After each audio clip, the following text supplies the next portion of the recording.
Good morning, children. So this year, reading-wise, I have been having a very distinct craving for short story collections. So I've got some short story recommendations. These are all collections, and they're all ones that have been published recently. As I said, I've been in a buying spree for them lately. First collection I read this year, I'm sure all of you heard me rave about already, was What It Means When a Man Falls from the Sky by Leslie Naniki-Arima. I think I got that wrong. Sadly, I don't have the physical copy right now. I lent it to a friend back in January. Hopefully we'll be seeing it again one of these days because I really loved that book. It's probably going to be one of my favorites of the year. That one had a ton of stories that I really loved in it. Trying to remember back in January now. A lot of them centered around womanhood and motherhood in a bunch of different ways, primarily showing sacrifices and grief surrounding motherhood. There was some sci-fi, there was some historical fiction, there was contemporary, there was fantasy, there's magical realism. My favorite, I think, of all of them had to do with being in a world of all women where mothers make their babies out of certain kinds of objects, and that kind of shows how they're going to grow up. And it's a very interesting concept. I absolutely loved just the world it was in. I wanted a lot more of it. It was definitely a 5 out of 5 star read for me. Every single story I loved.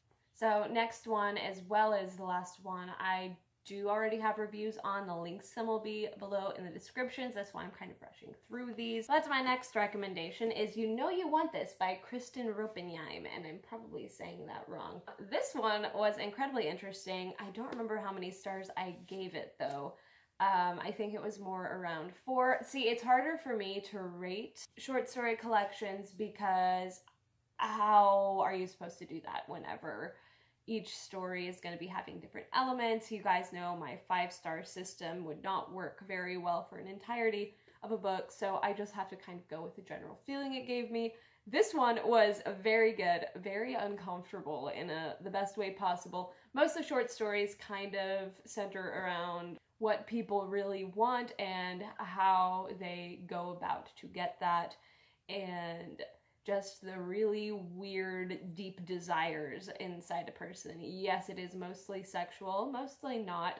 My favorite story in here wasn't actually sexual. It was the last one called The Biter. If you guys have read this, you know why it's probably my favorite. I can't really say much on that. And honestly, I can't say much plot-wise for short stories because they are short. Spoilers are a thing. I'm just saying there's a lot of good ones in here. If you want a messed up kind of quirky, this one is the way to go. The next one I actually read was on NetGalley, and I read this one a couple months ago, and I can't really say much about it without a reread, because that is one I did kind of read all in one sitting, so the stories blurred together. Worst way to read a short story collection, I will tell you that. But that was Look at How Happy I'm Making You by Polly Rosenwake. I have a very outdated version of Movie Maker, but if I'm able to bargain with the right demon, I can probably get a picture up here of it, or just like there. So whatever. So this one also dealt a lot with motherhood, but in a very different way than What It Means When a Man Falls from the Sky does. This one is all about the process of birth. Every single short story is either about the conception of a child, the attempt at conception of a child, the pregnancy, the aftermath, the death of a child, all of this stuff.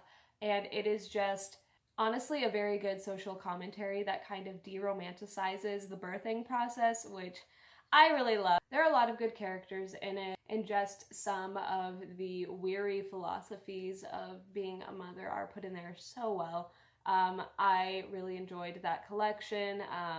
Like I said, I think I gave that one a 4 out of 5 stars as well, because that was just my general feeling for the thing in a whole.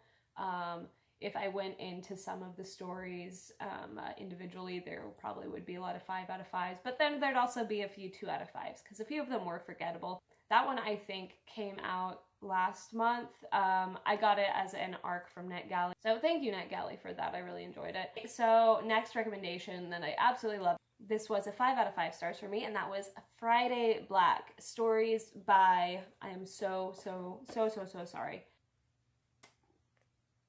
I'm a terrible person. I'm a terrible person. Anyways, so Friday Black, though the shortest of all of the short story collections, I think was the most distinct for me.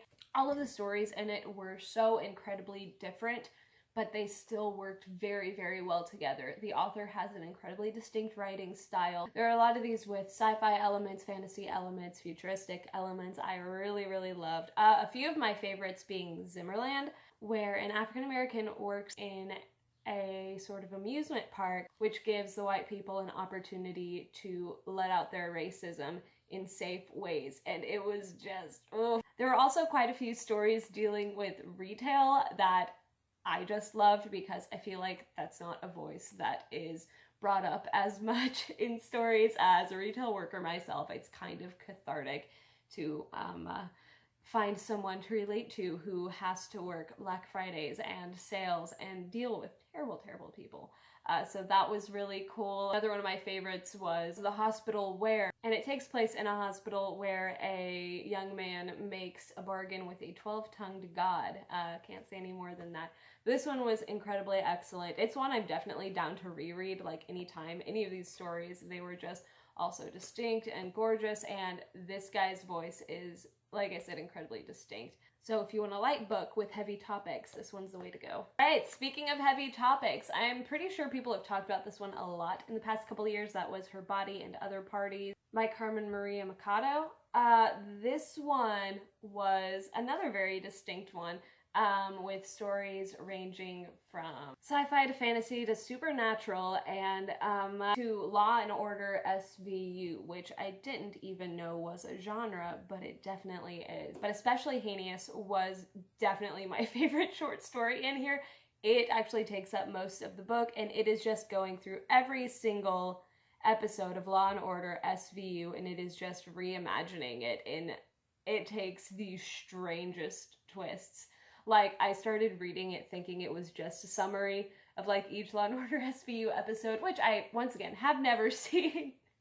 But you could tell after a while what it was they were going for. I know that since I haven't watched the show, I can't appreciate it fully. But one of these days, I'm gonna watch it and just be all like, ha, this is what really happened in that episode. Other than that, a lot of these stories dealt with women and their bodies, and yeah, there was a lot of good commentary as well in this one on sexism, the roles of a woman, dealing with weight issues, with rape, with just plain invisibility. Now, you guys know which story I'm talking about there. That one was weird. But all in all, I did really enjoy this one. Like I said, the commentary on it was just great. Not all stories stood out to me. A few of them are fleeing from my mind as I speak. But for the ones that are distinctly distinct, I definitely recommend this book. I'm pretty sure I got a 4 out of 5. It feels like 4 out of 5. So if Goodreads says differently, Goodreads is wrong. This is one that is definitely worth the read. Last one I just finished last night, so you guys will be hearing some more coherent thoughts on it. And it's actually a book of novellas instead of short stories, but I wanted to just kind of lump it in here, and I just really wanted to talk about it while it was fresh, and that was Joe Hill's Strange Weather. Now, I've been wanting to read Joe Hill for a while, and I am trying my hardest, not to compare him to Stephen King, even though this is his son. This one was kind of a half and half one for me. There are 4 stories in here, each dealing with strange weather, sort of. First one was called Snapshot, and this one was about a Polaroid camera that stole your memories once a picture was taken of you. The pros on that one, it did have a very good representation of Alzheimer's, having seen it myself in life from a couple of people. It was very accurate in a very interesting way of putting it. The cons on that one, I don't think the characters were written very well. The ending was just a mess, and I think the plot itself was just kind of a mess. I started this book, I really, really wanted to like it, but that one just left a terrible taste in my mouth, so I didn't really care for the first one. His writing style was intriguing enough for me to continue on, which I'm really glad I did, because his second one, Loaded, was excellent. This one just had to do with gun violence. Yeah, and it was one that enraged me in all the ways it should enrage me, and this is one I think everybody should read on both sides of the gun debate. because it does point out a lot of problems, not only with guns, but with police brutality, with racism. It was very frustrating, especially with how real to life it ended up being.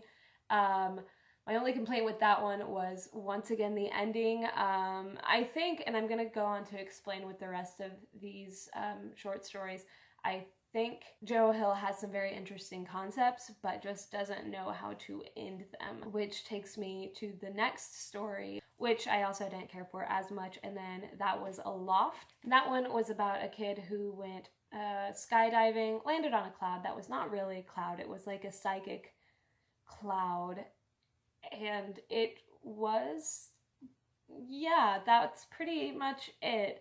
The concept was really cool, of a psychic cloud, and it could make like cloud things. I don't know, there was just no explanation for anything in this one. It was just very quick, like I said, ending just and I don't know, that whole story just last one was actually pretty good, and I think it was called Rain. Yeah, it was just called Rain.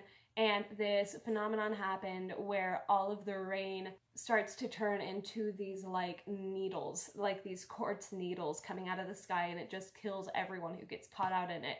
It follows this chick in Colorado who gets caught up in the rain. Her girlfriend dies in it, and it's incredibly tragic. And it follows her journeys after the fact and kind of shows the world's reaction to it. All of the things that it could be that's happening, what the government's reaction to it was. It was a really good social commentary. One could even say it was a pretty good global warming commentary. That one I thought was interesting. Once again, I think the ending is what fell apart for me. So, all in all, this collection of short stories, I don't regret reading. Half of them I think were really good. The other ones just really weren't. I'm going to be reading, I'm going to be reading more of his full-length novels in the future, just so I can get a better taste of him, I guess. With that, that is all of my recommendations for short stories for the moment. I know that my craving has been unquenchable, so I will probably have more later. Hope y'all have a good week, and I hope to see you again soon. Later, taters.